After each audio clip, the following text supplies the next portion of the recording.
안녕하십니까. 환갑을 훌쩍 넘겨 어느덧 고희를 눈앞에 바라보고 있는 평범한 노인네입니다. 제게도 눈부시던 젊은 날을 보내던 세월이 엊그제 같은데 참으로 세월이 유수와도 같네요. 만만치 않은 인생살이 하시는 다른 분들 역시 마찬가지시겠지만 그동안 제게도 켜켜이 많은 사연들이 참 많이도 쌓인 것 같습니다. 그중에는 돌이켜보면 웃음이 나는 행복한 기억도 있지만 삶이라는 게 마냥 기쁘게만 살 수가 없는 거다 보니 참 짠하고 속상한 기억들도 많이 있어요.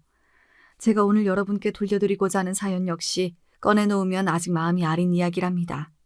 이 나이 먹도록 엄마로 살면서 가장 마음에 크게 품은 사람이 누구겠어요? 바로 자식이 아니겠습니까?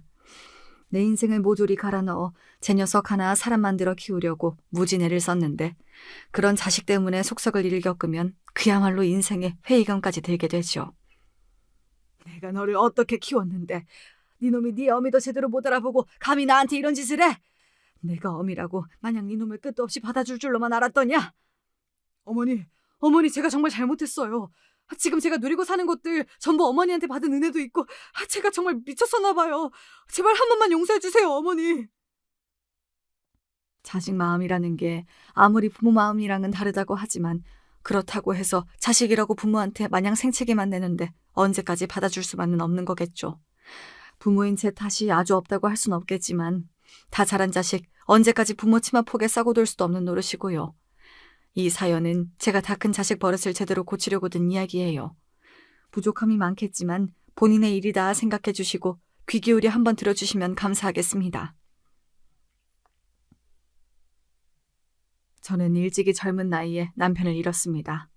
제 남편이 세상을 떠났을 때 제 나이가 겨우 27이었습니다. 지금으로 따지면 시집도 안 갔을 확률이 높은 나이죠. 그야말로 꽃 같은 나이였습니다. 저는 결혼 전까지 딱히 일을 해보거나 직장을 다니거나 한 경험이 아예 없었어요. 시집 가기 전에는 그저 안온한 부모님 품에서 세상 무서운 줄 모르고 안락하게 자라다가 고등학교 졸업하고 신부 수업 명목으로 집안일을 2해쯤 돕고 나서는 바로 남편에게 시집을 왔거든요. 22살에 시집 오면서 뭐 그렇게 할 줄 아는 게 많았겠습니까? 시댁과 친정 부모님께서는 제가 어릴 적부터 서로 교류가 있어 왔던 사이였고 남편 역시 어릴 적부터 익숙하게 얼굴을 보아왔던 사람이었어요. 자연스럽게 언젠가 나이가 차면 저 사람과 결혼하게 되겠구나 하고 생각했죠. 남편은 평범하게 직장 다니는 사람이었어요. 하루 끼니 걱정할 정도로 시댁 형편이 기우는 건 아니었으나 그렇다고 넘치도록 풍족한 가정도 아니었기에 사실상 남편이 저희 집안의 실질적인 가장이라고 할 수 있었습니다. 시아버지께서 퇴직하기 전까지 공무원 생활을 하시긴 하셨지만 퇴직할 때까지 말단 공무원으로 계셨기 때문에 시댁에 모아놓은 재산이 많은 편도 아니셨습니다. 그저 시부모님 2분이 저희 부부가 가게 운영하는 데 짐이 되지 않을 정도의 수준이었죠. 남편 월급도 그 당시 가정집 평균 생활비를 고려해 볼 때 적은 수준은 아니었으나 그래도 내 식구 먹고 살기에는 여유롭진 못해서 제 딴에는 이리저리 짱구를 굴려가며 가게 운영에 고군분투해야 했습니다. 아이가 태어나고 나서는 더더욱 그러했어요. 사실 저희 아들 수혁이는 저희 부부의 유일한 혈육입니다. 결혼하고 3년 만에 겨우 하나 얻은 귀한 자식이었거든요. 저희 남편도 외동아들이거든요. 시아버님도 밑으로 여동생만 2분 계신 장남이셔서 말 그대로 손이 귀한 집안이었습니다. 그래서 우리 수혁이가 들어섰을 때에는 온 가족이 그야말로 축제의 도가니에 빠진 듯 했습니다. 네가 그간 그리도 마음고생을 하더니 이리 귀한 자손을 안겨주려고 그랬나 보다. 이리 손이 귀한 집안에 자손 생산만큼 중한 일이 없지. 네가 우리 집안에 아주 큰 일을 해주었구나. 말씀을 안 하셔서 그렇지 얼마나 바람하지 않는 첫 손자였겠습니까? 평소 감정 표현에 서투르신 분들이 기쁨을 숨기지도 못하시는 말씀에 저도 마음이 뿌듯해졌어요. 남편 역시 기뻐하긴 마찬가지였습니다. 당신 어린 나이에 나한테 시집와서 시부모님 봉양하고 가정 꾸리느라 고생하는 거 내가 잘 알아. 아이 잃고 많이 힘들어할 때 내가 해줄 수 있는 게 없어 미안한 마음뿐이었는데 이제 우리 아이 태어나고 나면 내가 당신이 더 의지할 수 있는 가장이 되도록 정말 열심히 살게. 고마워 여보. 결혼할 때에도 그런 다짐까진 못 들어봤는데 아버지가 된다는 게 그 사람도 정말 기뻤던 모양이에요. 저 역시 비로소 제 뱃속에 그 사람 아이가 들어섰다는 실감이 들자 세상 그 무엇으로도 끊을 수 없는 단단한 가족의 끈으로 엮였다는 실감이 들어 마음이 든든해지는 기분이었습니다. 그렇게 탄생부터 저희 모두를 행복하게 해준 아이가 바로 저희 아들 수혁이었어요. 아이는 갓난쟁이임에도 사람들 낯가리지 않고 누구에게나 방긋방긋 잘 웃어주어서 주위 어른들 관심을 독차지했지요. 아이가 낯도 안 가리고 순한 게 꼭 우리 며느라이를 닮은 모양입니다. 요즘 요 조그만 것 보는 재미에 아주 살맛이 나죠. 순하고 성정 좋은 걸로 치면 최서방만 할까요? 아이가 순한 채 부모들을 쏙 빼닮은 것 같아 얼마나 뿌듯한지 몰라요. 아이가 예쁜 것과는 별개로 먹는 입 하나 늘었다는 게 가게에 그렇게나 부담이 될 줄은 몰랐어요. 그 조그만 아이 앞으로 들어갈 것들은 또 얼마나 많은지. 가뜩이나 빠듯하게 돌아가던 집안 살림이 더욱 여유가 없어졌습니다.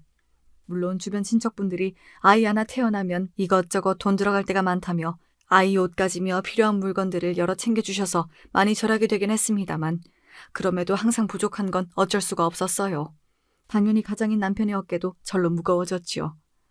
아무래도 수혁이 태어나고 나서 당신이 여러모로 많이 힘들어졌지. 내가 좀 더 능력이 있는 사람이었다면 당신도 그렇고 우리 아들도 그렇고 좀 편하게 살 수 있었을 텐데 그렇게 해주질 못해서 미안해. 당신도 참 별소리를 다 하세요. 우리 식구가 지금 이렇게나마 편히 지낼 수 있는 게 다 누구 덕분인데. 나도 앞으로 더 노력할 테니까 당신 혼자 가족들 짐이라고 다 떠안을 생각 말고 같이 애써봐요. 네? 솔직히 힘든 일이 전혀 없다고 하면 거짓말이겠으나 그래도 말 한마디라도 저리 다감하게 해주는 사람이 곁에 있다는 게 얼마나 큰 힘이 되었는지 모릅니다. 시집 오기 전에 서방은 그저 다정한 서방이 제일이라는 친정어머니 말씀을 이해하지 못했는데 결혼해서 살아보니까 정말 힘든 일들을 이겨내게 만드는 게 저런 따뜻한 말 한마디라는 걸 실감하게 되더라고요. 비록 가진 게 많은 사람은 아니었으나 진심으로 심정적으로 의지할 수 있는 마음그릇이 큰 사람이 바로 제 남편이었습니다.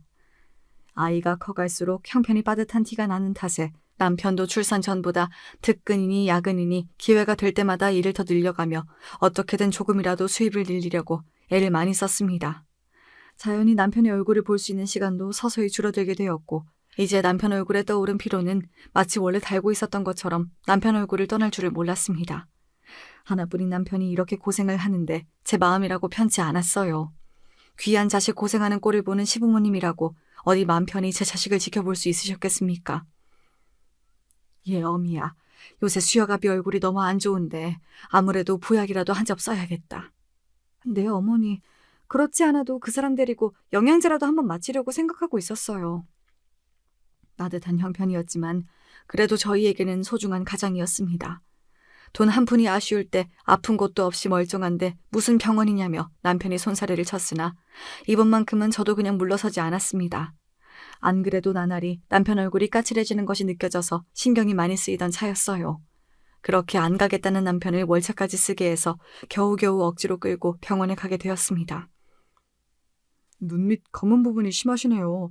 안구도 많이 탁하시고 혹시 언제부터 이러신 건지 기억하시나요? 남편 보양시키려는 생각으로 좋다는 영양제 주사나 맞을 요량으로 간 병원이었는데 생각지 못하게 의사의 말이 길어지고 있었습니다. 의사 만날 일 별로 없는 저희 같은 평범한 사람들이야 의사 말 한마디에 괜히 심장이 철렁해지잖아요. 이것저것 묻는 것도 많고 요리조리 남편을 유심히 살펴보는 의사 선생님 행동에 불안감이 엄습하기 시작했습니다. 왜요, 선생님? 이 사람 혹시 어디 안 좋은가요? 자세한 건 입원을 하셔서 정밀검사를 받아보시는 게 좋을 것 같습니다. 뜻밖의 입원 권유까지 듣게 되자 그제야 남편 상태가 심상치 않은 건가 싶어 두려운 마음이 밀려왔어요. 부디 별일 없이 지나가기를 빌며 환자복을 입은 남편 곁에서 검사 시중을 듣는 내내 마음이 불안감으로 울렁거렸어요. 그렇게 모든 검사를 마치고 검사 결과를 듣는 날 저와 제 남편은 순식간에 나락으로 곤두박질 쳤습니다. 간암 말기입니다. 청천벽력과도 같은 말이었습니다. 순간 남편이 그간 피로를 호소하던 여러 날들이 주마등처럼 제 머릿속을 스치고 지나갔습니다. 남편은 계속해서 아프다며 제게 신호를 보내고 있었는데 그걸 그저 단순한 체력 저하로 남기고 위험 신호를 단 한 번도 제대로 알아차리지 못했다는 생각에 억장이 무너지는 것 같았습니다. 남편 역시 좀처럼 충격에서 헤어나오지 못하고 있었습니다. 그때 남편 나이가 채 30도 되지 않았을 때입니다. 보통 간암이라고 하면 중년 이후에 많이 발병하는 질병으로 알고 있으니 저희 부부 어안이 벙벙한 것도 무리는 아니었습니다. 하지만 초기도 아니고 이미 말기라고 하는데 언제까지 그렇게 넋놓고 있을 수만도 없었습니다. 선생님, 말기란요. 그럼 이제 어떻게 해야 하는데요? 치료는 할 수 있는 거죠? 수술은요? 제가 두서없이 허겁지겁 묻는 말에도 고개를 떨군 남편은 말이 없었습니다. 이미 진행이 많이 되었기에 연명치료 외에는 항암으로 유의미한 효과를 기대하긴 어렵습니다. 다만 간이식이 그나마 가능성이 있는데 이미 대기 환자가 워낙 많아서 차례를 기다리시기는 솔직히 추천해드리기가 어렵고요. 할 수만 있다면 제 간이라도 뚝 떼어 남편에게 내어주고 싶었습니다. 제 모든 걸 다 주어도 아깝지 않은 사람이었어요. 하지만 저는 남편과 혈액형부터도 맞지 않았습니다. 보통 이럴 때에는 혈육 간이식이 많다고 하던데 이미 시부모님께서는 고령이셨고 저희 아이는 아직 채 2돌도 지나지 않았을 때였습니다. 이식이 가능한 아이라고 한들 생태 같은 아들내미 간떼여서 목숨 연명할 생각 추호도 없어. 당신 역시 마찬가지야. 나 살자고 내 가족들 목숨 갉아먹는 짓 절대로 못해. 남편의 반응은 단호했습니다. 평소 남편 성정을 생각해 볼 때 당연히 그 사람 입에서 나올 만한 말이었어요. 하지만 그러면 방법이 없는데 대체 어떻게 해야 합니까? 남편의 투병 소식을 듣고 시부모님은 물론 저희 친정집까지 온 가족들이 비탄에 잠기게 되었습니다. 이제 떡 두꺼비 같은 건강한 아들까지 낳아 저와 세 식구 다복하게 살리만 남은 줄로 알았는데 젊은 나이에 저런 몹쓸 병까지 얻게 되었으니 어떻게 슬프지 않을 수가 있었겠습니까? 모자란 남편 만나 고생시킨 것도 부족해서 아직 젊은 당신 남편 병수발까지 들게 만들어서 정말 면목이 없어. 미안해 여보. 자기라고 어디 아프고 싶어 아프겠어요. 잘못한 것도 없이 그저 제 처자식 먹여 살리겠다고 밤낮 없이 일만 열심히 하던 사람인데 저 사람이 대체 뭘 잘못했다고 제게 사과까지 해야 합니까? 정말이지 하늘이 원망스러웠습니다. 병을 주실 거면 차라리 제게 주시지. 가장의 무게가 너무 무거워 저런 몹쓸 병을 얻게 된 건 아닐까. 남편에게 죄스러운 마음에 마음껏 소리내 울 수조차 없었습니다. 갑작스럽게 회사까지 병으로 그만두게 되고 생활이 쪼들리기 시작했으나 그저 내 남편 살아만 준다면 내가 무슨 짓을 해서라도 먹여 살리겠다 다짐하며 남편 병간호에만 집중했습니다. 그렇게라도 남편 목숨을 구명할 수만 있었더라면 얼마나 좋았을까요. 하지만 인명은 제천이라고 고작 미물에 불과한 제 바람만으로 남편을 소생시키기에는 역부족이었던가 봅니다. 결국 남편은 가난 판정을 받은 지 채 3개월도 지나지 않아 영원히 제 곁을 떠나고 말았습니다. 아이고, 저 핏덩이를 두고 억울해서 어떻게 눈을 감나 내 아들. 아이고. 2돌도 안 된 아들에게 상복을 입혀놓고 남편 영정을 들여다보고 있는데 도대체 앞으로 어떻게 살아야 하나 눈앞이 깜깜했습니다. 그 막막함을 떠올려보면 지금도 눈앞이 아득해지는 기분이에요. 집안의 시부모님이 어른으로 버티고 계시고 있다고는 하나 사실상 경제력은 없다고 봐도 무방하신 분들이었습니다. 그나마 남편이 쓰러지고 나서 어떻게든 가게의 보탬이 되어보겠다고 아는 지인분들 통해 이것저것 가리지 않고 나름대로 애를 쓰곤 계셨으나 한창 자라나는 아이까지 포함해 내 식구가 살아가기에는 턱도 없었습니다. 항상 부족하다고 생각하고 있었으나 그나마 남편이 꼬박꼬박 가져다주던 월급마저 없는 상태에서는 이대로 가다간 정말 집이고 뭐고 넘어가는 건 순식간이었어요. 남편을 잃은 아픔이 채 아물지도 않았으나 마냥 넋놓고 있는 것도 생활에 여유 있는 사람들이나 부를 수 있는 사치였습니다. 당장 일을 시작해도 부족했으나 배운 것 없고 경험까지 일천한 제게 무슨 양질의 일거리가 주어졌겠습니까? 그렇게 저는 태어나서 처음으로 식당에서 허드렛 일을 하며 저희 집안의 실질적인 가장이 되었습니다. 일은 정말 고되었습니다. 평생 식당 일을 해서 잔뼈가 굵으신 분들도 온몸에 파스를 도배해가며 근육통을 달고 사는데 그간 집에서만 곱게 자라서 시집와 살림이나 할 줄 알았던 제 여린 몸이 배견할 재간이 없었습니다. 처음 일 시작하고 거의 한 달간은 누구에게 온몸을 두드려 맞는 것 같은 극심한 근육통을 겪었습니다. 몸이 부서진다는 게 이런 거구나 하는 걸 실감했지요. 그나마 시부모님께서 모든 살림을 도맡아 해주시고 우리 수혁이라도 전담해서 봐주지 않으셨더라면 그 일조차 제대로 나갈 수 없었을 거예요. 몸의 고단함도 고단함이었으나 그보다 더욱 힘들었던 것은 인간적인 모멸감이었습니다. 남편 잃고 바로 일을 시작한 제 나이가 고작 27이었습니다. 젊디 젊은 여자가 종일 식당에 나와 일을 하고 있으니 그저 만만하게 생각하고 희롱을 일삼는 몹쓸 인간들이 한둘이 아니었습니다. 남편 외에는 다른 남자들과는 좀처럼 마주칠 일조차 흔치 않았던 저로서는 세상에 그런 무례배들이 그렇게나 많다는 것 자체도 충격이었으나 아무리 나이가 젊다고는 하더라도 저도 나름대로 아이까지 딸린 어머니인데 이렇게 아무렇지도 않게 희롱의 대상이 된다는 게 너무나 큰 상처였습니다. 아기 엄마, 세상살이가 참 만만치가 않지? 나도 우리 남편 병으로 들어놓고 난 다음부터 온갖 안 해본 일이 없어. 돈 몇 푼 벌겠다고 여자로서 자존심까지 다 팽개친 것 같아서 울기도 얼마나 울었나 몰라. 그래도 아기 엄마한테는 아직 앞날이 구말리인 수혁이가 있잖아. 어쩌겠어. 그 어린 거 생각해서라도 더러운 놈들 모른 척 해가며 또 하루 사는 거지. 저런 놈들도 매번 하던 놈들만 하는 거라서 요령 좀 생기면 피하고 대거리도 좀 해가다 하다 보면 그래도 좀 견딜만 해줘. 누군들 처음부터 그렇게 억센 여자로 태어났겠어. 이런저런 더러운 걸 보면서 우리도 각자 살 길 찾는 거지. 제가 웬 늙은 할아버지에게 손목 잡힌 걸 뻔히 봤으면서도 손님이라고 제대로 대거리도 안 해주는 식당 사장님께 너무 상처를 받아 몰래 식당 골목구석에서 울고 있자 식당 언니들이 해준 말입니다. 그래요. 세상 그 어떤 여자인들 이런 취급받아도 되는 사람이 어디 있겠어요. 그저 내 자식 먹여 살려야 하니까 내 가족 부양하겠다고 서러움을 참고 또 참고 그렇게 마음에 굳은 살 박혀가며 험한 세상 살아가는 거겠죠. 비로소 내가 거친 세상에 남편 없이 던져진 거구나 하는 생각이 들었습니다. 남편은 제가 모르는 곳에서 이런 수모를 이미 수도 없이 당하고 살았겠죠. 고생만 하다간 그 사람을 생각하니 멀쩡히 살아 숨쉬며 우리 수혁의 얼굴 보고 살 수 있는 것만으로도 나는 호사다 생각하기로 했습니다. 사실 그렇게 생각하지 않으면 버티기도 힘들었지요. 밖에 나가 푼돈이라도 벌어오겠다며 고생하는 며느리가 안쓰러우셨는지 시부모님은 제게 집 안에서는 손도 까딱 안 하게 만드셨습니다. 그 나이 때 다른 시부모님을 생각해보면 그래도 저는 저리 인품 좋으신 분들 밑에서 살게 된 게 제 나름의 복이었어요. 하지만 그런 두 분에게도 차마 며느리가 외간 남자들 희롱에 마음고생한다는 얘기까지는 참아드릴 수가 없었지요. 그러다 보니 제 유일한 마음의 위안은 그저 잠든 우리 수혁의 얼굴 한번 쓰다듬어주는 것뿐이었습니다. 그래, 네가 내 유일한 희망이다. 네가 오늘도 나를 살게 한다고 주문처럼 되뇌이고 또 되뇌었습니다. 고맙게도 엄마가 집을 비워도 착하게 할머니 할아버지 손에서 큰 말썽 부리지 않고 건강히 자라주는 수혁이를 보면서 하루하루 힘을 낼 수 있었어요. 도대체 이 험한 일에 적응을 할 수 있는 날이 오기는 올까 싶었는데 사람은 적응의 동물이라고 그래도 몇 달 일을 해보니 제게도 요령이라는 게 조금씩 붙기 시작했습니다. 식당 언니들이 말한 대로 저도 이제 제게 함부로 대하는 무례한 사람들에게 마냥 당하고만 있지 않았습니다. 식당 사장님의 눈을 피해 제게 뻗는 손길을 쳐내기도 하고 사람들 앞에서 망신도 줘가며 호락호락하지 않은 사람이라는 걸 분명히 보여주기 시작했죠. 나중에 식당 언니들에게 들은 건데 제가 아무래도 이런 일 하는 사람이라는 게 너무 티가 나니까 더 만만하게 생각하고 함부로 대하는 사람이 많았더라고요.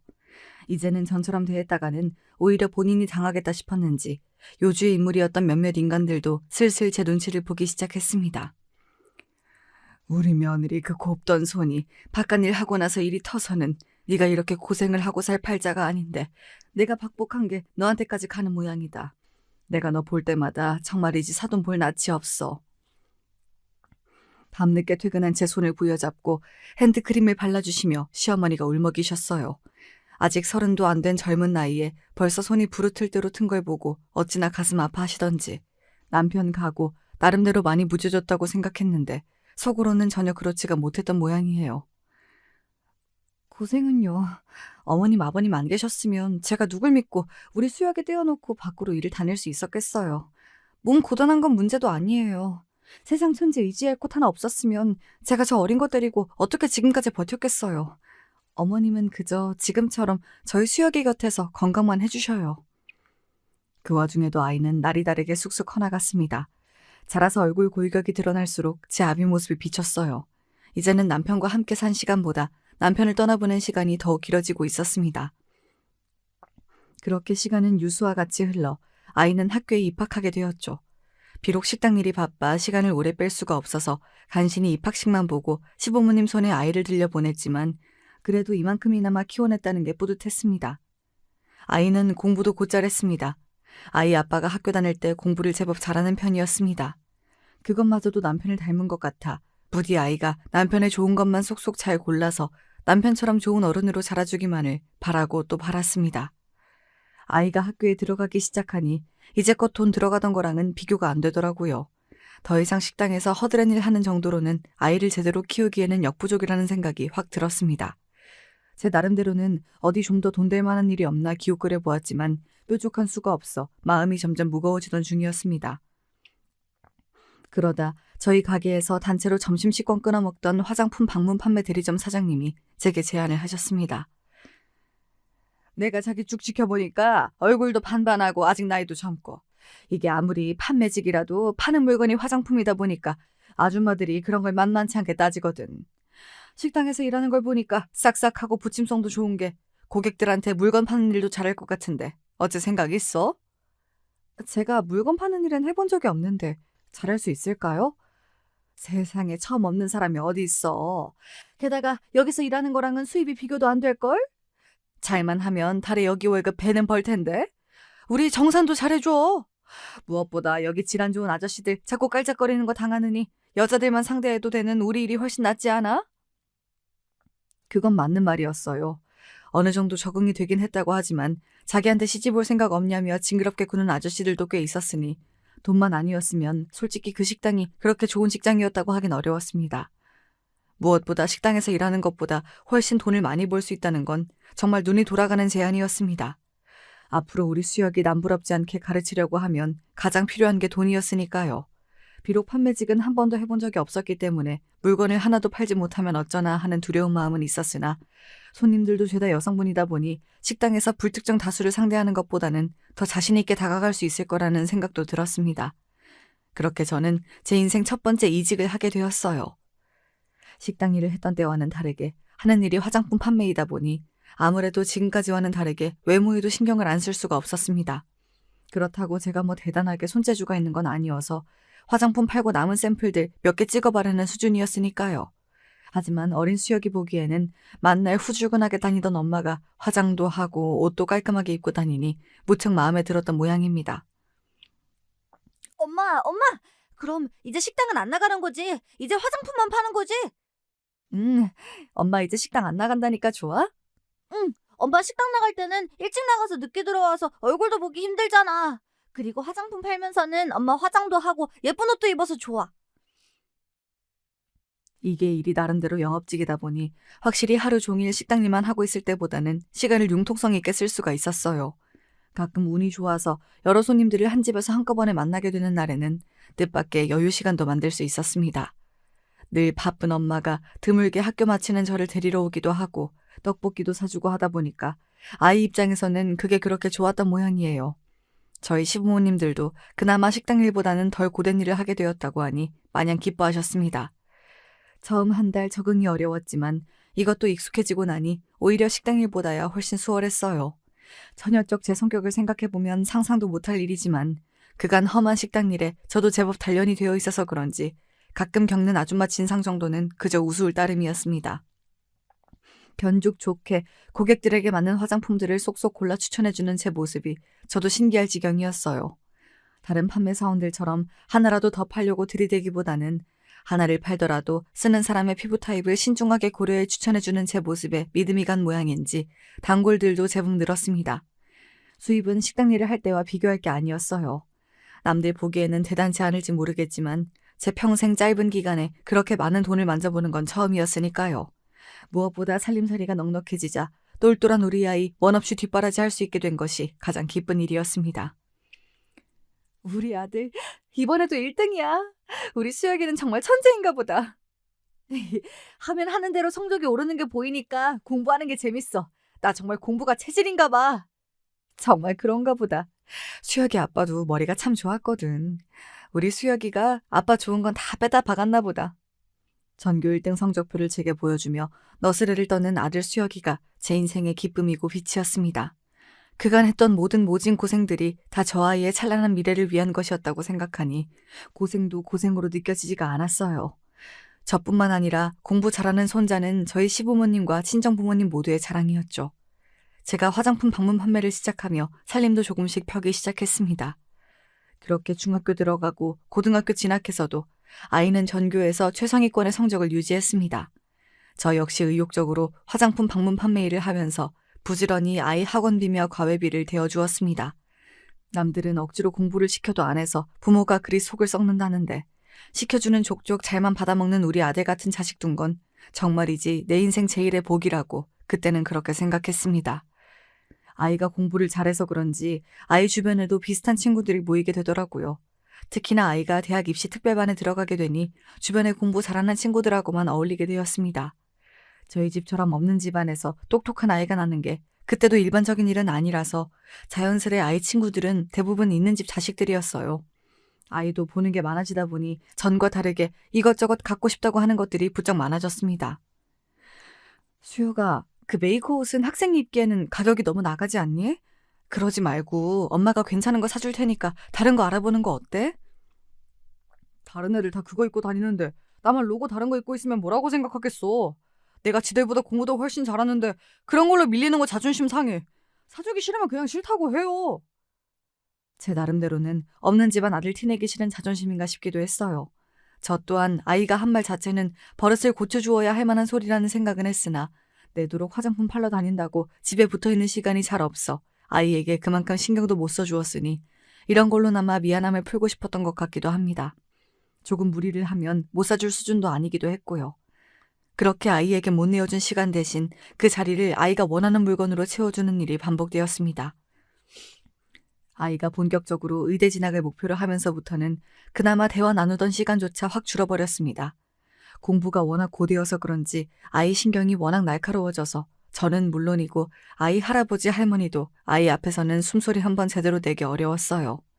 잘난 집안에서 전폭적으로 지원해줘도 쉽지 않은 게 의대 진학이라는데 모자란 어미 만나 혼자 아등바등 애를 쓰는 아이가 안쓰럽기도 해 그저 제 원하는 꿈 이루기만을 옆에서 빌고 또 빌며 이 시기를 잘 헤쳐나가기만을 바랐습니다. 그렇게 드디어 아이가 의대에 합격하던 날에는 정말이지 이대로 죽어도 여한이 없다고 생각했습니다. 비로소 남편을 다시 만나게 되더라도 당당하게 할 말이 생긴 셈이니까요. 제 꿈을 이루기 위해 고군분투한 아들 녀석이 그렇게 고마울 수가 없었습니다.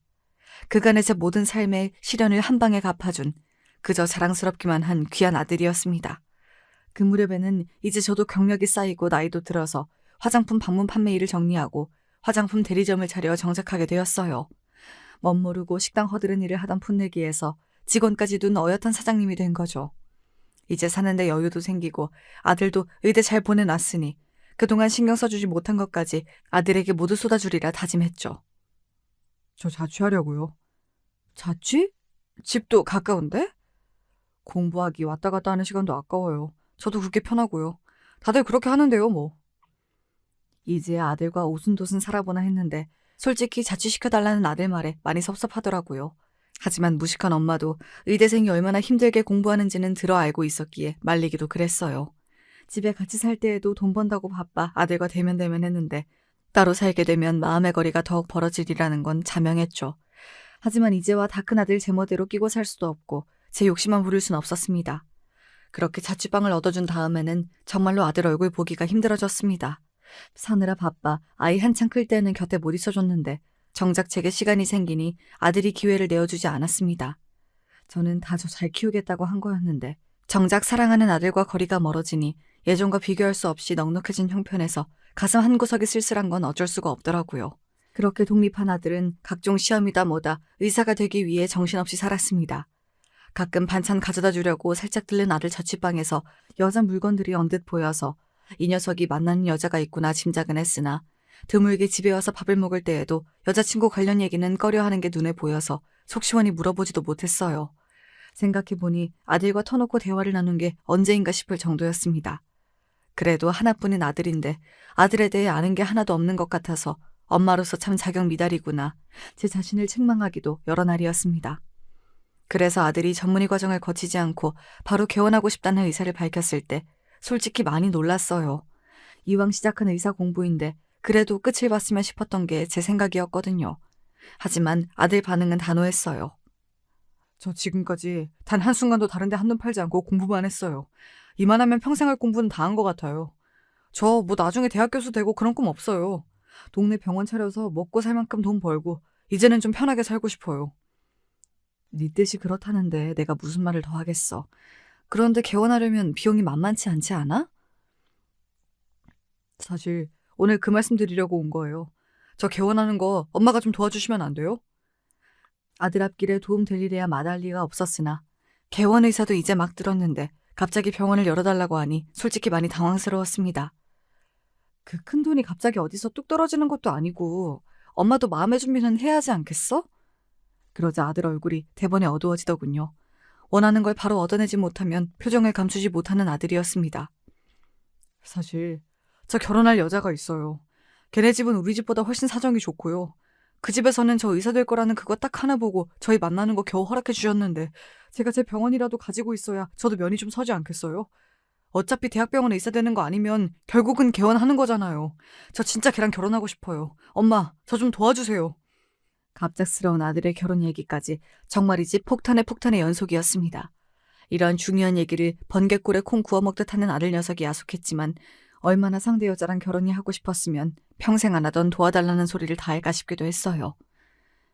일단 너 그 결혼하고 싶다는 사람이라도 좀 보자. 어떻게 이런 얘기가 나올 때까지 엄마한텐 감쪽같이 그런 말을 속일 수가 있어? 제 추궁에 아들도 할 말이 없어 보였습니다. 그동안은 저 살고 싶은 대로 했다고 쳐도 저로서도 아들 병원까지 열어주는 건 여간 큰일이 아니었으니 어떻게든 제 비위를 맞추기도 해야 했을 거예요. 그렇게 저는 생각지도 못하게 아들 상견례라는 큰 행사를 맞이하게 되었습니다. 아들 말대로 사돈들 내외 두 분 다 분해가 철철 흘렸습니다. 저처럼 홀어머니로 아들 키우겠다고 고생한 여자랑은 때깔부터가 달랐죠. 아들이 왜 그렇게 결혼 허락받으려고 전전긍긍하는지 바로 이해가 됐어요. 사돈 내외는 겉으로는 철저하게 예의를 지키고 계셨으나 분명한 거리감이 느껴졌습니다. 가진 사람 특유의 위압감이랄까. 아들이 얼른 하나라도 내세울 만한 것을 갖추고 싶어한 것이 이래서였을까 싶을 정도였죠. 상견례 다녀오고 나서 솔직히 많이 심란했습니다. 겉으로 흠잡을 것이 없었기에 더더욱 그랬습니다. 며느리 될 아이도 참하고 예쁘긴 했지만 제게 벽을 세우고 있는 게 느껴졌어요. 있는 집 딸로 자라서 곧 의사 남편을 보게 되는 것까지는 수긍하더라도 배운 것 없는 방문 판매원 출신 홀 시어머니까지 기껍지는 않을 테니까요. 아직 일어나지 않은 일임에도 불구하고 아들을 그 집에 결혼시키고 나면 처갓집에 고생해서 키운 아들 빼앗기는 미래가 불보듯 뻔하게 그려졌습니다. 우리 지은이 참 예쁘죠? 얘가 좋은 환경에서 좋은 것만 보고 자라서 그런지 사람한테 나쁜 소리 할 줄도 잘 모르고 얼마나 행동이 고상하고 품위 있는지 몰라요. 어른들한테도 참 잘해서 엄마랑도 참 잘 지낼 거야. 아들은 벌써 팔불출이 따로 없었습니다. 제 엄마 속 끓는 줄도 모르고 속없이 제 예비 신부 자랑에 여념이 없는 모습을 보면서 저리도 좋을까 싶기도 했습니다. 하긴 딱 봐도 곱게 자란 양반댁 교수 같은 모습이었으니 제 눈에는 얼마나 고와 보일까 싶었어요. 그러니 제가 생각하기에도 본인 병원 하나 없는 페이 닥터한테는 쉽게 딸 내어주지 않겠다 싶었겠죠. 아무리 아들이라 한들 병원이 무슨 애 이름도 아니고 저로서도 결심을 하기가 쉽진 않았습니다. 하지만 자식 이기는 부모가 어디 있겠습니까? 거기다 정말로 사돈 내외가 아들이 떡하니 개원하지 않는 이상 쉽게 결혼을 진행시킬 것 같지가 않았습니다. 저로서도 정말이지 적지 않은 출혈이었으나 결국 아들에게 병원을 열어줄 수밖에 없었어요. 개원하고부터 다음 일들은 일사천리로 진행되었습니다. 사돈 내외께선 수혁이 개원만 손꼽아 기다리셨던 모양이셨는지 아들이 개원이가 되고 나서야 비로소 결혼이 진행되었습니다. 아들 개원의 신혼집까지 거의 동시에 알아보는 바람에 저는 거의 무일푼이 되다시피 했으나 그렇게도 제 처가 좋은지 아들 입이 귀에 걸려 있었습니다. 그걸 보니 좋은 일에 괜히 재뿌리는 일이 될까봐 어렵다는 소리조차 꺼낼 수가 없었죠. 이제는 연로하신 시부모님께서도 손자가 좋은 집에 장가드는 건 기뻐하시면서도 한숨이 나날이 드는 저를 보면서 내심 걱정을 감추지 못하셨습니다. 예, 이번에 수혁이 장가 보낸다고 네가 많이 무리했지? 아무리 자식 일이라지만 그게 돈이 한두 푼도 아니고 네가 너무 고생스러워서 어째. 솔직히 힘들지 않다고 하면 거짓말이겠지만 결국 다 제 자식 밑으로 들어가는 건데 저 좋자고 하는 일이잖아요. 무엇보다 수혁이가 저렇게 지쳐 좋아서 싱글벙글인데 부디 둘이 잘 살아주기만을 바라야죠. 개원에 이어 결혼까지 아들이 눈코 뜰 새 없이 바빠진 것은 당연한 일이었습니다. 그걸 머리로는 이해하면서도 사람 마음이라는 게 제 맘 같지가 않은 건지 결혼 이후로는 전화통화 한 번 하기도 힘든 아들 내외에게 서운한 마음이 드는 것이 한두 번이 아니었죠. 아무리 그의 엄마라고는 하지만 저도 사람이잖아요. 제 처한테 장가들고 싶어서 저한테 병원 차려달라고 할 때에는 집 문지방이 닳도록 그렇게 뻔질나게 집을 드나들더니 병원 열어주고 저 장가가고 나니까 싹 입을 씻는 듯한 아들 태도에 솔직히 서러운 마음이 몰려들었습니다. 내 자식도 이 모양인데 어디 며느리라고 살갑게 다가왔겠습니까? 가뜩이나 결혼 전부터도 서먹한 사이였는데 제 남편도 소홀히 대하는 어머니를 며느리라고 먼저 챙길 리가 만무했습니다. 그러다 보니 벌써 결혼한 지 6개월이 다 되어 가는데도 아들 며느리에게 연락 한번 먼저 하기가 쉽지 않더라고요. 수혁 엄마, 정말이지 성공했다. 저번에 수혁이 결혼식 가서 보니까 사돈댁도 보통 집안이 아닌 것 같던데. 그러게 말이야. 신부도 어찌나 참하던지 내가 부러워 죽는 줄 알았어. 병원까지 개원했는데 아들 좋은 집안에 장가까지 보내고 이제야 자기 인생이 펴려는 모양이다. 식당을 그만둔 이후에도 꼭 친자매처럼 정을 나누던 식당 언니들 입에서 아들 며느리 자랑이 쏟아졌습니다. 정작 그 칭찬을 듣고 있는 제 마음은 공허하기 짝이 없었지만요. 다른 것도 아니고 제 자식들 허물인데 이걸 어디다 대고 말할 수가 있겠어요. 다 저 살기 바쁘다고 그저 돈 버는 일에만 치중하고 아들과 정서적으로 교류하지 못했던 제 허물인 것을요. 그렇게 벙어리 냉가슴 앓듯 속 얘기도 못하고 집에 돌아와 혼자 방에 우두커니 앉아있자니 참 인생이 허무하게 느껴지더라고요. 그래서였나 봅니다. 평소에는 할 생각도 해본 적 없는 행동을 했던 것 말입니다. 어머니, 어쩐 일이세요? 오랜만에 듣는 며느리 목소리가 의아했습니다. 와중에도 반가운 기색은 하나도 없어서 조금 민망했으나 이왕 제가 먼저 다가가기로 했으니 조금 더 용기를 내보기로 했어요. 그냥 너희들 어찌 지내나 해서 내가 너희 결혼하고 신혼집에도 한번 못 가보고 밥은 잘 먹고 지냈는지 걱정도 돼서 그러고 보니 내가 더 좋아하는 반찬이 뭔지도 모르는구나. 내가 참 무심했다. 그렇게 주절주절 혼자 떠드는 동안 며느리는 별 대답이 없더라고요. 그렇게 한 10분이나 통화를 했을까 며느리가 할 일이 많다며 전화를 끊으려고 하기에 그러마했어요. 첫 술에 배부를 순 없으니 이만하면 물꼬를 트기에는 나쁘지 않았다 싶었죠. 그러고 5분도 채 지나지 않아서 목소리 듣기가 하늘의 별따기였던 아들놈한테서 전화가 왔습니다. 간만에 받은 아들 연락에 저도 모르게 들떠서 전화를 받았더니 녀석이 대뜸 이러는 겁니다. 엄마, 지은이한테 연락하셨어요? 그래, 그래도 집에 새 식구가 들어왔는데 좋아하는 음식 하나 아는 게 없길래 내가 좀 해다 먹일까 싶어 물어봤어. 뭐 한다고 그런 쓸데없는 짓을 하세요? 밥 못 먹고 굶어 죽는 시대도 아닌데. 버럭 소리를 지르는 아들 기세에 어안이 벙벙했습니다. 서로 교류가 적으니 제 연락이 어색했을 거란 생각은 했지만 그렇다고 그 길지도 않은 전화가 아들놈한테 이렇게 추궁을 드릴 만한 일이라는 생각도 들지 않았어요. 아들, 너 정말 말 서운하게 한다. 내가 네 처 잡돌이 하겠다고 연락한 것도 아니고 엄마가 좀 챙겨주고 싶어서 연락한 건데 그걸 그렇게까지 말을 해? 솔직히 아들에게 너무나 서운했습니다. 그거 연락 한 번 했다고 곧장 쪼르르 제 남편에게 일러바친 며느리도 얄미웠으나 그래도 며느리는 남의 집 자식이잖아요. 제가 편치 않을 수 있죠. 하지만 이놈은 제가 제 배 아파 낳은 남편 잃고 여자 혼자 몸 부서져라 이래 키워낸 제 자식놈이 아닙니까? 엄마 제발 창피한 소리 좀 하지 마세요. 제가 엄마 그럴 때마다 지은이랑 장인 장모님한테 얼마나 창피한 줄 아세요? 이렇게 경우 없이 구실 거면 저도 이제 엄마 안 봐요.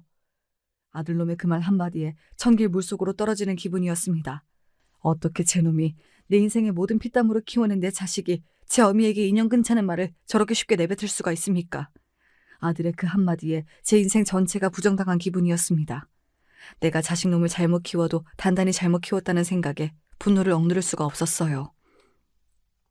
그래, 나도 이런 소리 들으며 니놈 어미로 살 생각 없다. 다 집어치워라. 그러고는 곧장 전화를 끊고 부동산에 연락해 당장에 그놈 병원이며 신혼집이며 전부 금내로 내놓겠다며 선언을 했습니다. 부동산 사장님이 당황하셨는지 아드님과 상의는 하셨냐 물으셨지만 그거 전부 다 내 돈이니 내 알아서 하겠다 하고 끊어버렸어요. 분에 못 이겨 충동적인 행동을 해놓고는 그제야 허무함과 속상함에 눈물이 펑펑 쏟아졌습니다. 아들놈 하나 잘 키워보겠다고 살아낸 인생인데 정작 아들놈 알맹이가 저 모양이라는 게 기가 막혀 숨이 턱턱 막혔어요. 그렇게 한참을 꺼이꺼이 울며 속을 비우고 나니 다시 아들놈한테 전화가 들어왔습니다. 어머니, 저희 집이랑 병원 빼신다고 하셨어요?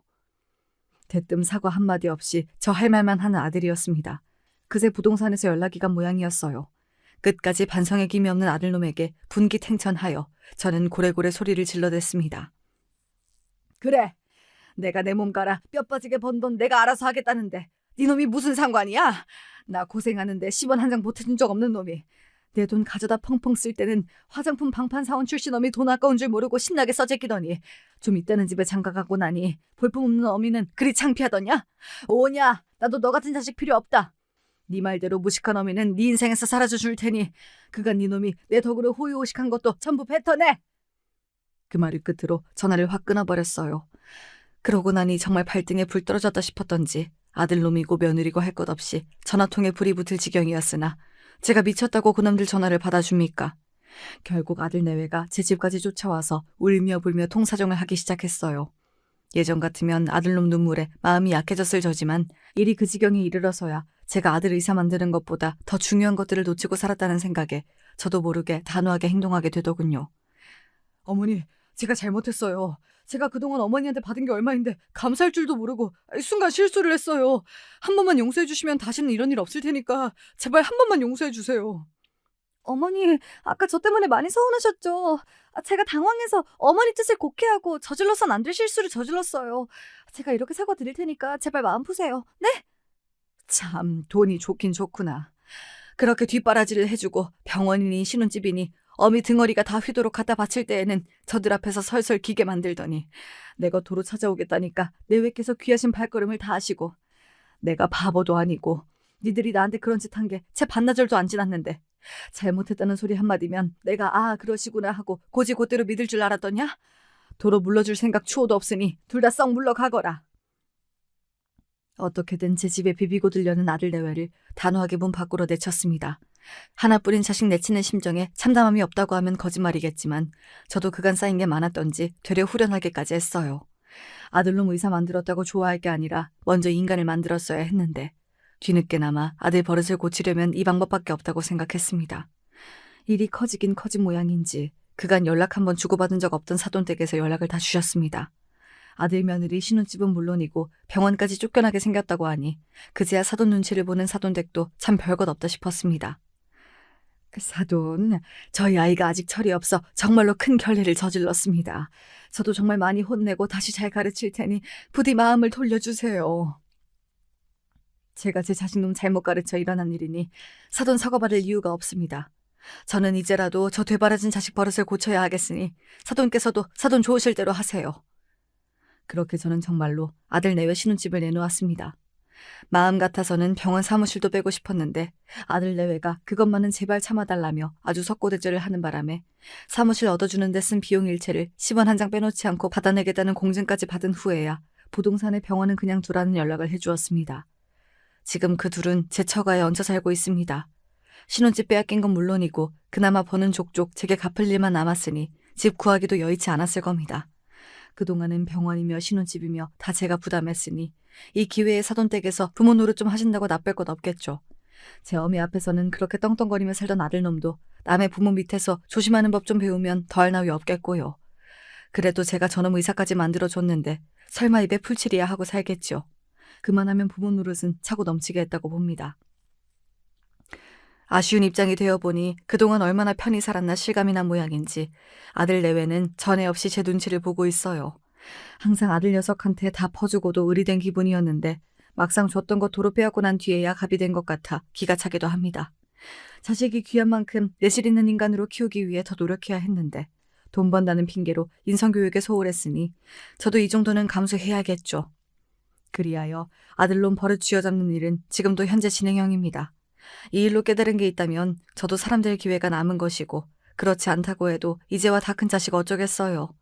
그저 자식 해달라는 대로 다 따라주는 게 절대 자식 위한 일이 아님을 이제는 저도 압니다. 괘씸한 아들 녀석 제대로 응징해준 제 사연은 여기까지입니다.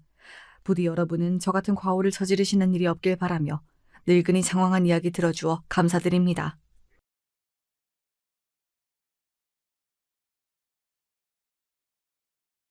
안녕하세요. 전 30대 여자입니다. 저는 남자친구와 연애를 오래 했어요.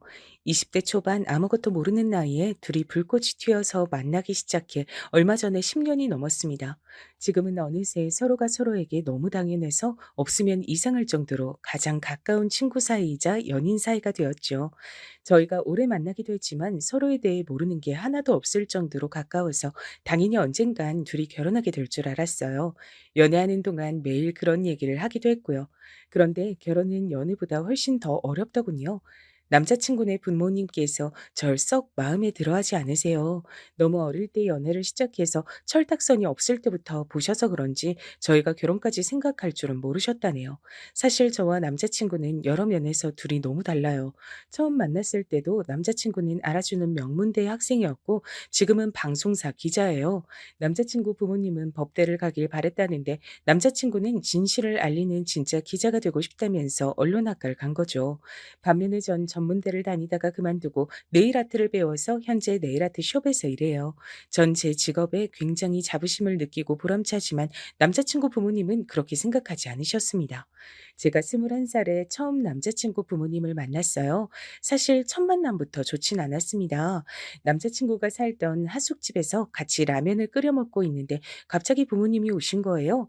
남자친구가 절 여자친구라고 소개하자 남자친구 부모님의 표정이 싹 바뀌었습니다. 그리고 곧바로 같은 학교 친구냐고 물으셨어요. 남자친구야 당시에 명문대생이었으니 당연히 저도 같은 학교이길 바라신 거죠. 제가 남자친구와 같은 학교가 아니고 근처에 전문대를 다니고 있다고 했을 때 두 분은 여전히 표정을 감추지 못하셨어요. 기가 막힌단 얼굴이었죠. 요즘 여자애들은 대단하다니까. 우리 땐 아무리 사귀는 사이라도 남자 혼자 사는 집에 아무 때나 드나들면 난리가 났었는데 그거야 가정교육 문제지. 너희 부모님은 딸 자식 걱정도 안 하신다니? 어떻게 이 늦은 시간까지 남자 혼자 사는 집에 있는데 들어오라고 전화도 안 해? 남의 자식인데 우리가 말하면 뭐해요? 딱 보면 몰라요. 안 봐도 딸 자식 밖으로 내놓은 집구석인 거지 뭐. 저는 만담부부를 보는 줄 알았습니다. 제가 아무 말도 하지 않았는데 남자친구의 부모님 두 분은 당신들끼리 마음대로 절 가지고 판단하고 꼬지주셨어요. 저희 부모님까지 들먹이면서요. 엄마, 아빠, 세영이 곤란하게 왜 자꾸 그래? 내가 배고파서 가지 말라고 같이 라면 먹고 가자고 해서 세영이가 어쩔 수 없이 있어준 거야. 라면만 먹고 내가 바로 집에 데려다 주려고 했어. 얼씨구 어린 놈이 연애 좀 한다고 부모 앞에서 자기 여자친구 편드는 꼴 좀 봐라. 순간 제가 무슨 큰 잘못이라도 저지른 줄 알았습니다. 남자친구 집에서 라면 하나 끓여 먹었다가 별의별 소리를 다 들었습니다. 그뿐만이 아니에요. 자꾸만 호통을 치시던 아버님은 저에게 쉴 새 없이 질문하셨습니다. 무슨 과냐? 왜 전문대에 갔냐? 학교 다닐 때 공부를 못했냐? 등등 대답하기 곤란한 질문들만 골라서 하셨죠. 저는 순간 면접장에 온 줄 알았어요. 전문대도 좋은 대학들 많은데 내가 이 동네에 그렇게 왔다 갔다 했어도 그 대학은 생전 처음 들어보는 학교네.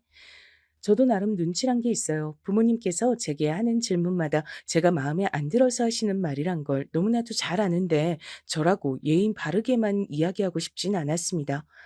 네, 맞아요. 제가 공부에 워낙 취미가 없어서 성적 맞춰서 전문대로 오긴 했는데 과가 아무래도 전망이 없는 것 같아서 더 등록금 안 버리고 이번 학기만 다닐 거예요. 에? 이번 학기만 다닌다니. 그게 무슨 말이야? 학교 그만두려고요. 제가 다른 건 몰라도 손재주는 좀 있어서 미용이든 네일 아트든 기술 좀 배워보려고요. 학생, 이름이 세영이라고 했나? 아무리 옛날 사람들 말이 기술만 있으면 먹고 산다고들 하지만 사람 사는 게 그렇게 단순하지 않아. 젊어서 고생은 사서도 한다는데 공부할 수 있을 때 공부를 더 해야지. 이제 20살 간 넘은 게 취직은 무슨 취직이야? 아무리 이름도 없는 대학이라도 대학 졸업장은 있어야지. 에이, 요즘같이 개나 소나 다 대학 가는데 대학 졸업장이 다 무슨 소용이에요. 저희 부모님 두 분 다 대학 안 나오셨는데 잘만 사세요. 제가 집안에서 막내로 자라서 웬만해선 기가 잘 죽질 않아요. 남자친구의 부모님 말씀에 마음속으론 상처를 받았지만 애써 티내고 싶지 않아 또박또박 제 의견을 말했습니다. 남자친구는 그런 제 모습에 다시 한번 반했대요. 남자친구 말이 부모님이 워낙 유난하셔서 그 앞에서 저처럼 굴기 쉽지 않다네요. 남자친구는 학창 시절 내내 부모님 때문에 많이 힘들었대요. 남자친구가 공부를 잘하다 보니 거는 기대가 남달랐답니다. 중학교 땐 무조건 의대에 가야 한다고 강요를 하시다가 고등학교 가서 성적이 조금 떨어지니 법대에 가야 한다고 하셨답니다. 남자친구가 워낙 효자예요. 학창 시절에 부모님이 고생하시는 모습을 이래저래 많이 보며 자라서 부모님이 안쓰러웠답니다. 그래서 자신까지 부모님 속은 썩이고 싶지 않았다네요. 웬만한 건 부모님이 시키는 대로 다 하면서 컸더라고요. 남자친구 부모님은 경제적으로 여유롭진 않으시지만 두 분 다 대학을 나왔고 이름만 대면 아는 기업에서 일하셨어요. 그런 점에 자부심을 느끼는 것 같더라고요. 그래서 젊은 제가 대학을 그만둔다는 거를 전혀 이해하지 못하시는 눈치였죠. 남자친구가 학창 시절 질풍노도의 시기를 보낸 게 다름 아닌 아버지 때문이었다고 하더군요. 아버지의 주식 투자를 잘못하시는 바람에 집안 상황이 많이 달라졌답니다.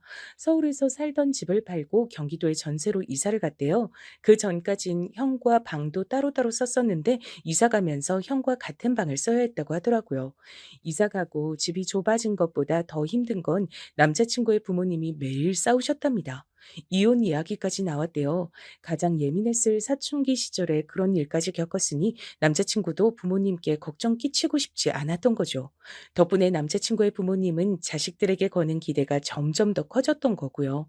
그런 아들이 의대도 법대도 아닌 언론학과에 간다고 했을 때도 집안이 난리가 났었답니다. 이 집안의 희망이나 다름없는 남자친구가 부모님이 원하지 않는 길을 가겠다고 했으니까요. 그 이후 남자친구가 또 부모님 속을 썩이게 된 건 바로 저 때문이었습니다. 남자친구가 절 만난다고 해서 또 집안이 시끄러워진 거죠. 당시에 남자친구도 제게 구체적으로 말을 안 해줘서 저도 대충만 알고 있었는데 알고 보니 절 처음 만났던 그날부터 부모님께서 저를 마음에 들어하지 않았대요. 제가 집에 돌아간 이후 남자친구 부모님께서 저와 당장 헤어지라고 하셨답니다. 지금이야 아들, 네가 뭘 몰라 그러는데 사람은 다 끼리끼리 만나야 행복한 거야. 너처럼 똑똑하고 크게 되래가 볼 거라곤 아무것도 없는 그런 애를 만나고 다니면 어쩌겠단 거니? 엄마, 무슨 말을 그렇게 해? 세영이가 뭐가 어때서? 학벌 같은 게 뭐가 중요해? 세영이 누구보다 성실하고 착한 애야. 엄만 한 번 보고 사람을 어떻게 한다 그래? 남자친구는 언론학과를 가겠다고 했을 때처럼 부모님과 심하게 다퉜대요.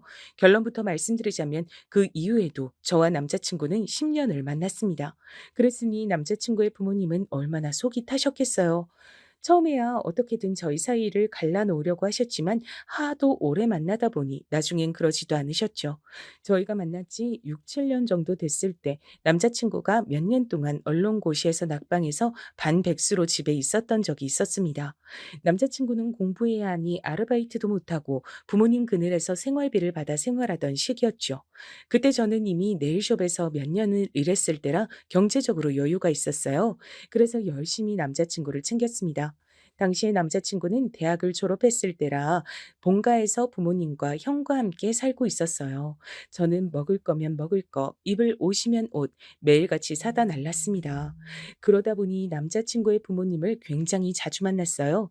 처음엔 제가 남자친구를 챙기는 걸 못마땅해 하시더니 언제부턴 당연하게 생각하시더군요. 한 번은 이런 적도 있었어요.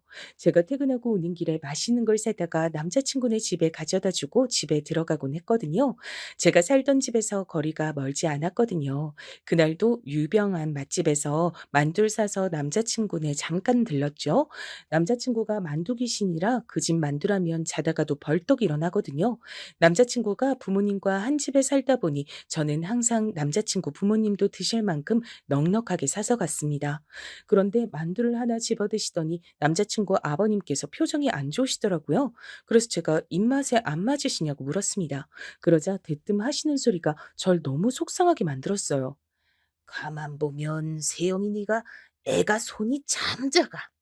공부하는 남자친구네 집에 오면서 몸에 좋은 보양식을 해오든지 그게 아니면 든든하게 밑반찬이라도 좀 해와야지.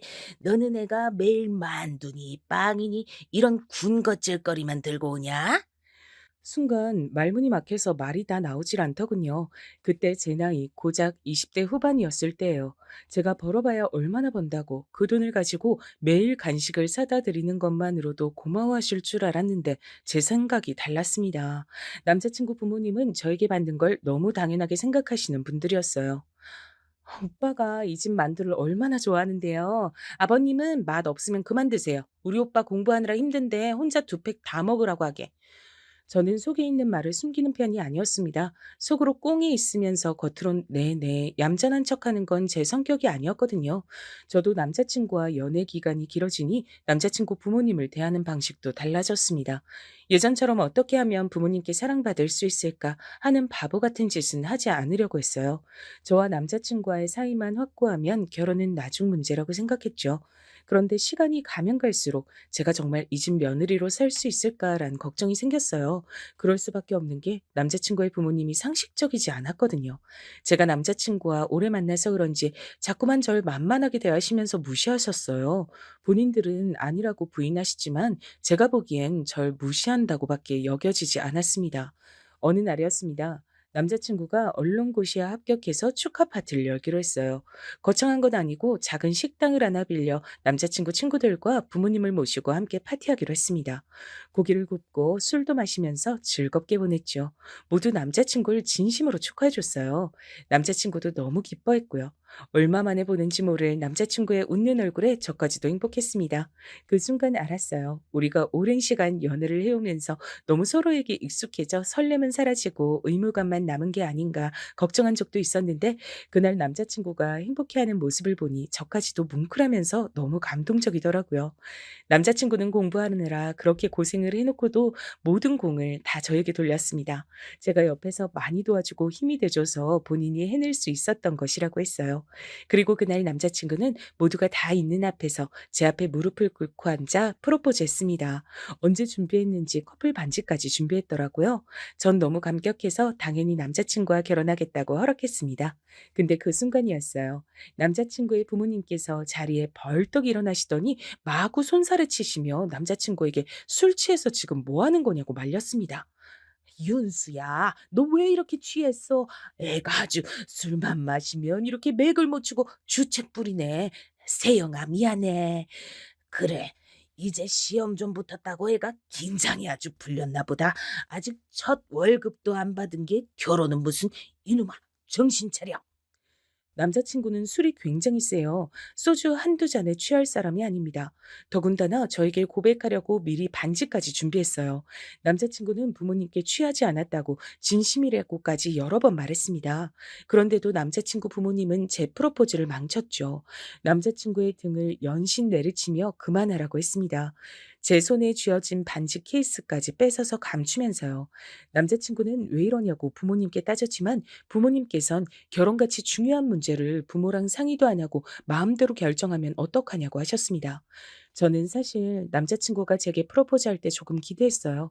남자친구 부모님께서 절 대놓고 예뻐해 주시거나 잘해 주시진 않으시지만 그래도 오랜 시간 저와 남자친구가 알콩달콩 연애하는 모습을 보며 서로를 응원하고 건강하게 잘 지내는 모습을 옆에서 지켜보셨으니 이젠 저를 좀 인정해 주시는 줄 알았습니다. 가끔 제가 집에 찾아가면 "그래서 시집은 가겠냐. 우리 아들 나중에 고생시키면 안 된다." 등등 절 예비 며느리인 것처럼 대해 주신 적도 몇 번 있어서 이제는 저를 인정하셨나 보다 기대했었는데 제 착각이었습니다. 남자친구 부모님은 단순히 언론고시에 지쳐 있던 가난하고 불쌍한 아들 옆에 뒷바라지하며 호구짓을 해줄 제가 필요했던 거예요. 지금까지 제가 사간 만두가 몇 판이고 매일같이 양손 가득 사다 나른 선물들이 얼마나 많은데 저에게 저러실까 싶었습니다. 그뿐만이 아니에요. 남자친구 부모님은 시간이 지나도 여전히 절 무시하셨습니다. 제가 남자친구 축하 파티가 끝나고 함께 택시를 타고 집에 모셔다 드렸어요. 남자친구는 많이 피곤했는지 차에서 잠이 들었습니다. 그런데 그때 남자친구 어머니께선 기다렸다는 듯 저에게 들으라며 얘기하셨어요.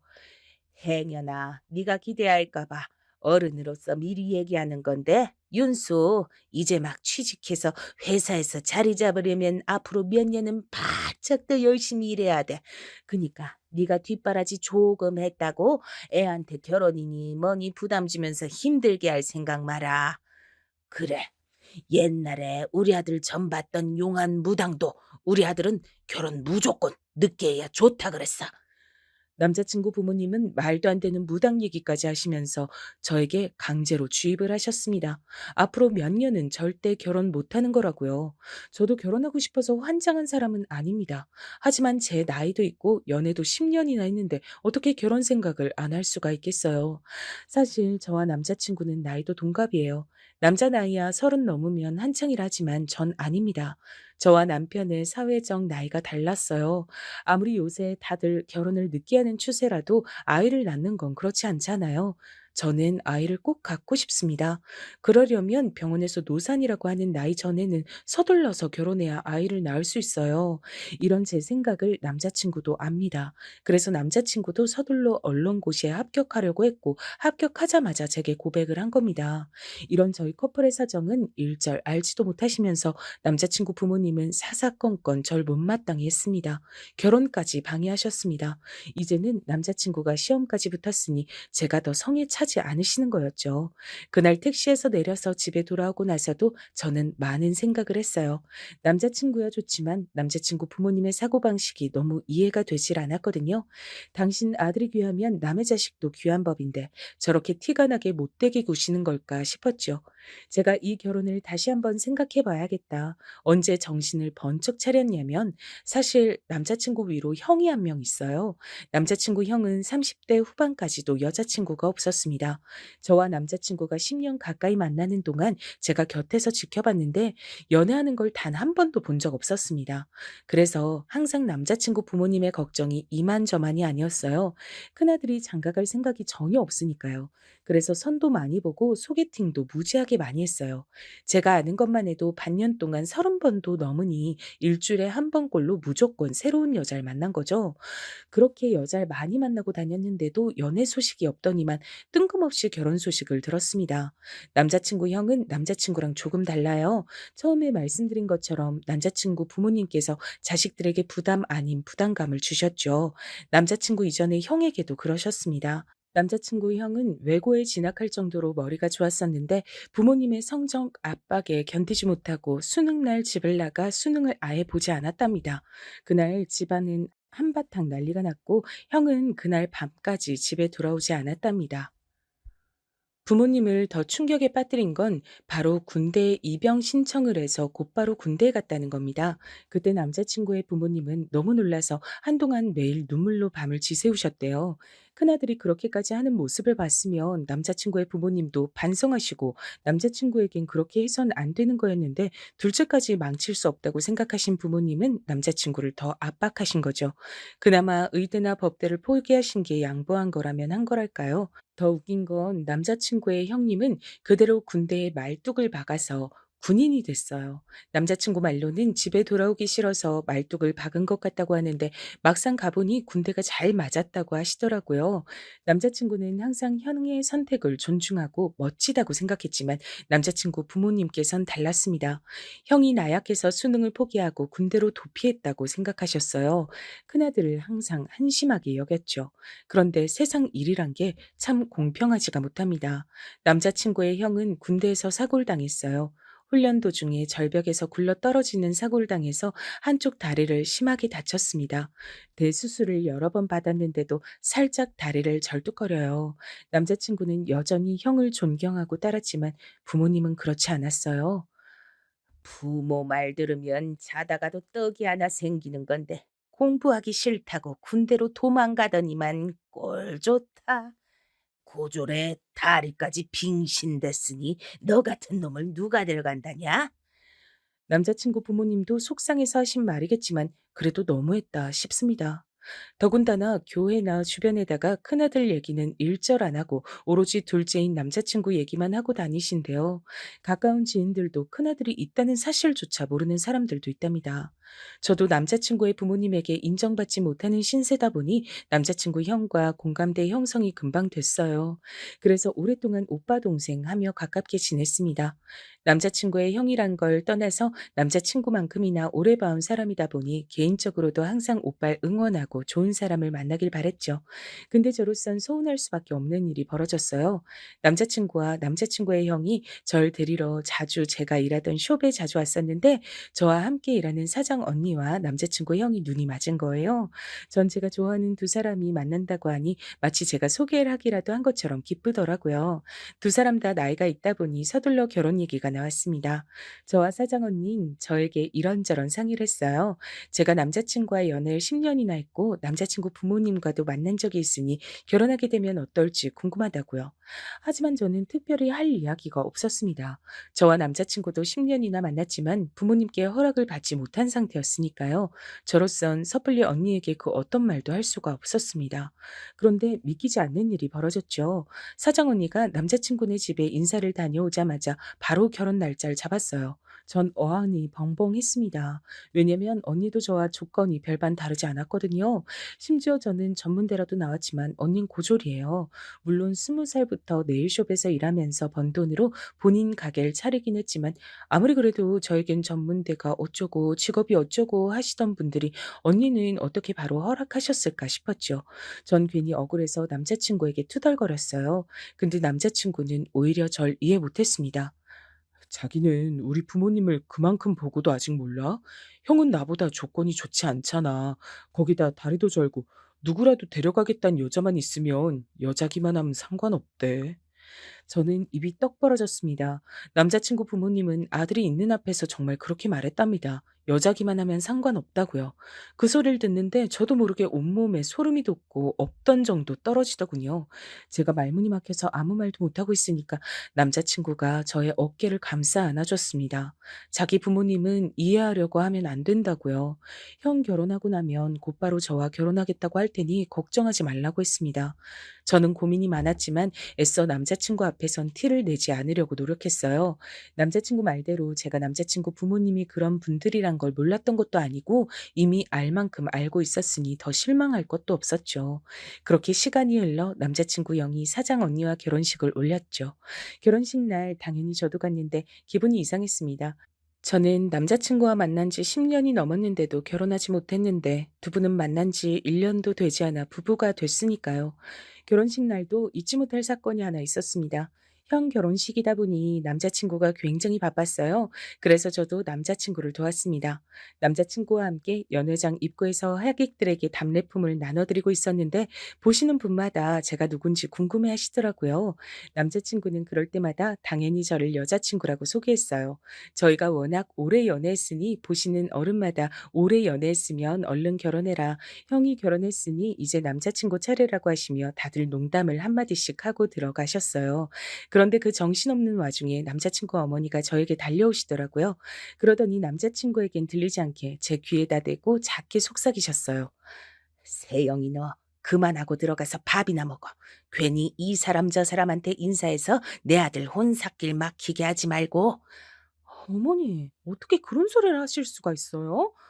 순간 저는 제가 잘못 들은 줄 알았습니다. 아무리 제가 마음에 안 들어도 그렇지 어떻게 아들 여자친구한테 대놓고 저런 소리를 하실 수 있을까 싶어서 억울함을 호소했습니다. 누가 보면 네가 지금 당장 내 며느리라도 된 줄 알 거 아니야. 내가 저렇게 별 볼 일 없는 애 큰 며느리로 들였다고 너도 되는 줄 알아? 웃기지 마. 우리 둘째 아들은 너랑 급이 달라. 듣다가 급이 다르다는 소리를 하시는데 저도 순간 울컥해서 자리를 피해 결혼식장을 뛰쳐나왔습니다. 저도 웬만하면 다 참고 버틸 수 있을 줄 알았는데 아니더군요. 남자친구에게 계속해서 전화가 걸려왔지만 전 받지 않았어요. 그 순간만큼은 너무 속이 상해서 남자친구 얼굴도 보기 싫더라고요. 결혼식이 끝나고 얼마 뒤 남자친구를 만났을 때 전 남자친구에게 그날 있었던 일을 다 말했어요. 그리고 더는 우리가 만나지 않는 게 좋을 것 같다고 이별 통보를 했습니다. 저도 충분히 많이 생각해보고 결정한 거예요. 저도 당연히 남자친구와 결혼하고 싶죠. 하지만 제가 저런 말도 안 되는 소리까지 들어가며 모자란 사람 취급당하고 싶지 않았습니다. 근데 그날 이후 상황이 변했어요. 제 말에 남자친구가 화가 나서 부모님께 난리를 친 겁니다.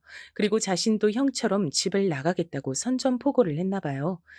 세영이한테 지금까지 함부로 대한 거 사과 제대로 안 하면 평생 결혼 안 하고 혼자 살 거니까 알아서 하세요. 남자친구는 제가 아니면 누구와도 결혼하지 않겠다고 혼자 살겠다고 했답니다. 그리고 저에게 제대로 사과를 하라고 한 거죠. 사실 그때까지만 해도 전 사과고 뭐고 받고 싶지 않았어요. 저에게 그 정도로 함부로 하신 분들이 저에게 진심으로 미안하실 리 없으니까요. 그런데 며칠 뒤 믿기지 않는 일이 벌어졌습니다. 남자친구 어머님에게 연락이 왔어요. 절 집으로 초대한다고요. 형 부부가 신혼여행 다녀와서 다 같이 식사를 하기로 했으니 저도 함께 와서 먹자고 하시더군요. 평소와는 목소리부터가 달랐어요. 굉장히 친절하셨습니다. 남자친구는 부모님께서 저에게 사과하시려고 부른 걸 테니 걱정하지 말고 같이 가자고 했습니다. 전 고민하다가 그래도 어른이 초대하신 건데 거절하는 건 예의가 아닌 것 같아 거절하지 못하고 집으로 갔습니다. 함께 식사하는데 저는 정말 당황스러웠어요. 전과는 다르게 저에게 너무 잘해주시더라고요. 정말 아들의 여자친구가 집에 놀러 온 것처럼 친절하게 대해 주셨습니다. 저는 더 울컥했어요. 이렇게 대해 주실 수 있으시면서 지금까지 저에게 그렇게 차갑게 구신 건가 싶더라고요. 저는 더 혼란스러웠습니다. 뭐가 진실인지 구분이 안 돼서요. 더 신기한 건 남자친구가 도대체 어떻게 했는지 부모님께서 정말 저에게 사과하셨단 거예요. 내가 지난번에 결혼식장에서 그런 건 나도 너무 정신없어서 괜히 예민해졌었나 봐. 상처받았음 너무 미안해. 우리가 세영이 널 가족으로 생각하다 보니까 편해서 농담으로 그런 거야. 네가 이해 좀 해줘. 예민해서 그런 거다. 농담이다. 라고 하시며 다신 그러지 않겠다고 하셨습니다. 전 어른들이 직접 미안하다고 하시니 저도 그냥 그렇게 자리를 나와서 죄송하다고 했어요. 속상하긴 했지만 그래도 이젠 정말 저를 아들의 여자친구로 인정해 주시는 거겠지 싶었죠. 그런데 아니었습니다. 사람이 그렇게 쉽게 변하는 게 아니었어요. 아니, 애초에 저를 며느리로 받아줄 생각이 없으셨던 겁니다. 식사를 마치고 얼마 뒤 남자친구 어머니께서 저희 가게에 오셨어요. 저를 보러 오신 건 아니고 아무래도 같이 일하는 사장언니가 며느리다 보니 시어머니로서 가게에 놀러 오신 거였어요. 근데 혼자가 아니셨습니다. 교회에 같이 다니는 분들을 우르르 함께 데리고 오셨어요. 며느리가 네일숍 사장인데 한 번도 손톱 손질을 받아본 적이 없으시다면서 오셨더라고요. 근데 뭔가 좀 이상했어요. 전 반가워서 먼저 살갑게 인사를 드렸는데 어머님은 아예 절 본 척도 안 하시더군요. 순간 느낌이 좀 안 좋았어요. 뭔가 다가가서 말을 걸고 싶어도 남자친구 어머님께서 연락도 없이 오셔서 한 번에 여러분을 상대하시느라 정신이 없었습니다. 전 남자친구 어머니와 같이 오신 한 분을 모시고 룸에 들어가 손질을 해드렸죠. 전 잠깐이라도 틈이 생기면 말을 걸려고 했는데 두 분이 계속 얘기를 주고받으셔서 끼어들 틈이 없었습니다. 한참을 손톱을 다듬고 있는데 남자친구 어머님께서 이상한 소리를 하시더군요. 이건 분명 저 들으라고 하시는 소리였어요. 자기가 외전에 나한테 말했던 아가씨 있잖아. 우리 아들 소개해 준다고 했던 아가씨. 연대 나와서 회계사라 그랬나? 남자친구 어머니 입에서 아들이란 소리가 나오니 전 순간 귀가 쫑긋해졌습니다. 어머니에게 아들이라곤 딱 둘뿐인데 설마 장가간 첫째 아들 얘긴 아닐 거니까요. 맞아. 회계사. 근데 아들이 싫다고 했잖아. 왜? 생각이 바뀌었대? 근데 어떡하지? 그 아가씨는 진작 다른 집에 소개했어. 아, 그럼 혹시 학교 선생은 어때? 우리 조카가 교대 나와서 선생인데 둘이 나이가 딱 좋아. 우리 조카 이제 28이거든? 학교 선생 너무 좋지. 거기다 자기 조카면 더 좋지. 자기네 친정 외국 어디서 살았다고 하지 않았어? 우리 친정 미국에서 살다 왔잖아. 조카는 내 남동생 딸인데 걔도 중학교까진 미국에서 나왔지. 근데 아들 결혼 생각 없다더니 갑자기 왜? 결혼 생각이 없긴 왜 없어. 일하느라 바빠서 그랬지. 큰아들도 보냈으니까 이제 본격적으로 둘째 보내야지. 자기 조카한테 한번 물어봐. 자기도 우리 아들 인물도 좋고 학벌에 지금 뭐 하나 안 빠지는 거 알잖아. 알지. 말해 뭐해. 그제야 알았어요. 남자친구 어머니는 아예 작정하고 오신 거예요. 저는 두 분 손가락에 매니큐어를 바르고 있는데 저런 소리를 하시더군요. 저는 화도 나질 않았어요. 오히려 너무 허탈해서 웃음이 다 나오더군요. 손톱 손질이 끝나고 웃으며 나가는 남자친구 어머님을 제가 불렀습니다. 그리고 따로 밖으로 나가 얘기 좀 하자고 했어요. 어머님은 눈을 동그랗게 뜨시고 왜 그러냐고 하셨지만 전 단호하게 말했습니다. 드릴 말씀이 있다고요. 어머님, 하실 이야기가 있으시면 그냥 저한테 하시면 되지. 어떻게 일하는 곳까지 와서 이러실 수가 있어요? 최대한 흥분하지 않고 이야기하려고 했지만 그 또한 쉽지 않았습니다. 네가 눈치가 없어도 너무 없고 어른이 말을 해도 도저히 말귀를 못 알아들으니까 그렇지. 내가 그 정도로 말했으면 알아들어야지. 감히 내 아들을 앞세워서 나한테 사과까지 하게 해? 이 정도는 해야 네가 주제 파악을 할 것 같아서 내가 여기까지 온 거야. 이제야 좀 네 주제를 알겠니? 주제를 알겠냐는 소리까지 하시니 정말 기가 차더군요. 전 어떻게 그런 소리를 하실 수가 있냐고 따져 물었어요. 그러자 오히려 더 적반하장으로 나오시더군요. 너도 아까 봤잖아. 내 아들이 어느 정도인지. 적어도 연대의 회계사 아님 최소한 학교 선생 정도는 돼야 명함 내밀 수 있는 애라고. 근데 너 같은 전문대 중퇴에 손톱이나 만지는 애가 내 아들한테 가당키나 해? 난 도저히 아까워서 너한텐 내 아들 못 주겠어. 저는 너무 억울하고 화가 나서 저도 절대 당신 같은 사람 며느리는 안 한다고 소리 지를 참이었습니다. 근데 그때 생각지도 못한 일이 벌어졌어요. 엄마, 지금 뭐 하는 거야? 같이 일하는 사장언니가 남자친구한테 연락했나 봐요. 어머니가 가게에 오셨는데 저랑 나가고 분위기가 이상하다고요. 그래서 걱정이 된 남자친구가 가게까지 찾아온 거죠. 제가 지금까지 몰라서 말 안 한 줄 알아요? 무슨 일 있어도 난 세영이랑 결혼할 거니까 알아도 모르는 척 한 거라고요. 제가 노력하면 어머니도 세영이 예쁘게 봐줄 줄 알았으니까. 근데 저 모르게 뒤에서 이러고 계신 거예요? 결국은 남자친구가 다 목격하고 말았습니다. 남자친구는 참지 못하고 길거리에서 격하게 화를 냈어요. 어머니에게 정말 이렇게 할 줄은 몰랐다면서 인연을 끊겠다는 소리까지 했습니다. 남자친구 어머니는 당황해서 어쩔 줄을 모르셨어요. 저에게는 그렇게 모질게 해놓고 아들이 소리를 지르니까 쩔쩔맸어요. 남자친구는 앞과 뒤가 다른 사람하고는 같이 못 살겠다면서 집을 나오겠다고 했습니다. 남자친구 어머님은 울며 불며 남자친구 바짓가랑이를 잡았습니다. 당신은 둘째 아들 없음 살 수가 없다고요.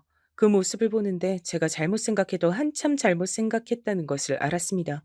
제가 남자친구와 헤어져도 진작 헤어져야 했어요. 그 꼴까지 보고 나니 비로소 남자친구를 포기할 수 있었습니다. 전 남자친구에게 헤어지자고 했죠. 아무리 남자친구를 사랑하고 제 20대를 다 바쳤다고 해도 더는 안 되겠더군요. 남자친구는 저와 헤어질 수 없다고 했지만 저는 이미 마음을 굳게 먹었어요. 지금 헤어지지 않으면 평생 후회할 것 같았죠. 저는 단호하게 마음을 먹고 그날부터 남자친구의 연락도 받지 않았습니다. 가게로 찾아와도 만나주지 않았습니다. 저도 쉽지 않았어요. 같이 일하는 사장 언니가 남자친구 형수잖아요. 언니까지 저에게 남자친구가 저와 헤어지고 나서 너무 힘들어한다고 매일 얘기하는데 저도 괴로웠습니다. 마음이 있는데 헤어지려니 몸까지 여기저기 아프더군요. 그런데 인생이란 건 정말 한치 앞을 알 수가 없더군요. 헤어지고 난 뒤 몸이 계속 안 좋았어요. 약을 먹어도 낫질 않더군요. 속도 안 좋고 컨디션이 너무 안 좋아서 출근도 하기 힘들었죠. 그래도 출근은 해야 하니 가게에 나갔는데 사장 언니가 제 얼굴을 보더니 얼굴이 너무 안 좋다고 병원에 다녀오라고 하더라고요. 괜찮다고 했는데도 가서 링겔이라도 맞고 오라 해서 병원에 갔습니다. 그런데 말도 안 되는 일이 벌어졌어요. 제가 임신이랍니다. 병원 앞에 주저앉아 얼마나 울었는지 몰라요. 그 일로 저는 고민하다가 다시 남자친구를 만났어요. 그리고 결국은 결혼 날짜를 잡았습니다. 남자친구는 제 속도 모르고 마냥 좋아했습니다. 우리 둘은 역시 운명이라니까 절대 쉽게 헤어질 수 있는 사이가 아니라고. 남자친구는 저와 헤어졌던 몇 주 동안 회사 근처의 원룸을 구해서 집을 나왔다더라고요. 그리고 결혼 안 하겠다고 비혼 선언을 했답니다. 며느리든 손주든 볼 생각하지 말라고요. 제가 임신했다는 사실을 알자마자 남자친구는 결혼식 날짜를 잡자고 했습니다. 그리고 예식장까지 예약하자는 걸 제가 말렸어요. 아무리 그래도 부모님께 이야기도 안 하고 저희 멋대로 하는 건 아니라고 생각했거든요. 그래도 남자친구와 10년을 만났는데 이런 식으로 결혼하고 싶진 않았어요. 남자친구는 저희 집에 먼저 인사를 하고 허락을 받았습니다. 저희 부모님이야 제가 임신했으니 하루라도 빨리 식을 올리라고 하셨죠. 저와 남자친구 부모님과 있었던 일을 부모님은 전혀 모르시니 빨리 상견례 날짜부터 잡으라고 하셨습니다. 저와 남자친구는 어떻게 할지 고민하다 남자친구 부모님을 찾아뵀어요. 제가 임신했다는 사실을 말씀드리고 최대한 빨리 결혼식 날짜를 잡기로 했다고 얘기했습니다. 사실상 통보였죠. 예상대로 남자친구 부모님께선 한숨을 푹푹 쉬셨습니다. 그래, 일이 이렇게 될 일이었는데 우리가 일을 복잡하게 만들었나 보다. 며칠 전까지 비혼 선언까지 했었는데 그래도 애도 생겼으니 빨리 결혼 날짜부터 잡자. 그나마 다행이었던 건 남자친구 아버님께서 허락하셨단 겁니다. 어쩔 수 없이 허락해 주신 거라기보다는 저희의 상황을 이해해 주시는 것 같았죠. 어머님은 여전히 말이 없으셨지만 어쨌든 저희는 저희의 생각을 말씀드리고 돌아왔어요. 남자친구는 제게 절대 스트레스 받으면 안 된다면서 웬만한 일은 본인이 다 알아서 하겠다고 했어요. 특히나 남자친구 어머니와 부딪힐 만한 일은 본인이 알아서 정리하겠다고 했죠. 얼마 뒤 상견례 날이 밝았습니다. 저는 긴장한 상태로 부모님과 참석했어요. 저희 부모님은 사실 성격도 굉장히 급하시고 바쁜 분들이에요. 전 어려서부터 굉장히 독립적으로 자랐습니다. 제가 하고 싶다고 하면 뭐든지 다 해주셨지만 이렇게 해라 저렇게 해라 강요하신 적이 없습니다. 그래서 저는 더 걱정이 많았어요. 부모님은 절 언제나 당당하게 살도록 키우셨는데 제가 남자친구 부모님 앞에서 무시당하고 주눅 들었던 모습을 아시면 얼마나 속상하실까 싶어서요. 더군다나 임신까지 했으니 결혼을 안 할 수도 없는 노릇이잖아요. 이제 정말 남자친구의 부모님이 제 시부모님이 되는 거니까요. 상견례의 시작은 생각보다 순탄했습니다. 저희 부모님이 굉장히 사람을 좋아하시고 말이 많으세요. 농담하는 것도 좋아하고요. 하지만 문제는 숨김이 없고 거침이 없으시단 겁니다. 자신들의 이야기를 거르지 않고 걸걸하게 다 이야기하세요. 그런 점이 절대 남자친구 부모님과 맞을 리 없었죠. 남자친구 부모님은 사람들 앞에서 내세우길 좋아하시는 분들이니까요. 아니나 달라요. 시부모님은 앉자마자 이 식당이 본인들 대학 동문과 동창회 때 와봤는데 음식이 너무 고급스럽고 맛있었다고 하셨어요. 그래서 이 식당으로 오자고 한 거라고요. 그 얘기를 굳이 왜 꺼내셨겠어요? 당신들이 대학을 나왔다는 걸 강조하고 싶으셨던 거죠. 근데 그때 저희 어머니께서 털털하게 웃으셨어요. 아이고, 사돈 두 분 다 대학까지 나오신 엘리트들이시구나. 멋지네요. 전 어릴 때 너무 가난해서 초등학교 간신히 졸업했어요. 그래도 세영이 아빠는 상황이 나와서 중학교도 나왔다니까요. 남자친구 부모님들이 대학 얘기를 꺼냈을 때 어머니가 저 얘기를 하실 줄 알았어요. 어딜 가나 본인이 국졸이란 얘기를 항상 하시거든요. 그래서 배운 게 없다고요. 그 순간의 예비 시부모님들 표정을 전 지금도 잊질 못합니다. 인매를 올리시면서 피식 비웃으셨어요. 두 분처럼 학벌을 중시하시는 분들이 저희 어머니가 국졸이란 소리를 들으셨으니 절 더 무시할 게 뻔했죠. 근데 그때 마침 들어온 식당 직원이 들어와 메뉴판을 줬어요. 그리고 잠시 뒤 저희 어머니가 영어로 된 메뉴판을 유심히 보고 있는데 그 모습을 빤히 지켜보던 예비 시어머니가 입을 가리고 자꾸 웃으시더라고요. 전 예비 시어머니가 또 무슨 소리를 할까 싶어 안 되겠다 싶었습니다. 제가 어머니 메뉴를 시켜드리려고 했는데 예비 시어머니께서 안 해도 될 얘기를 하시더라고요. 아이고, 안사돈 알파벳도 모르시죠? 제가 가서 좀 읽어드릴까요? 그 순간의 정적을 전 아직도 잊지 못합니다. 예비 시어머니는 안 그래도 제가 임신해서 결혼하는 꼴이 마음에 안 들 텐데 제대로 된 꼬투리 하나 잡은 거죠. 사람이 대학만 나오면 뭐합니까? 저렇게 몰상식한데 말이죠. 옆에 있던 남자친구가 놀라서 예비 시어머니에게 한마디 하려고 했는데 저희 엄마가 괜찮다는 듯이 웃으셨어요. 그리고 오히려 너스레를 떠셨습니다. 요즘에 세상이 아무리 달라졌다고 해도 그렇지 여기가 한국인데 메뉴판에 어떻게 다 꼬부랑 글씨만 적어놨답니까? 그럼 대학물 좀 먹은 우리 사돈이 좀 읽어주실래요?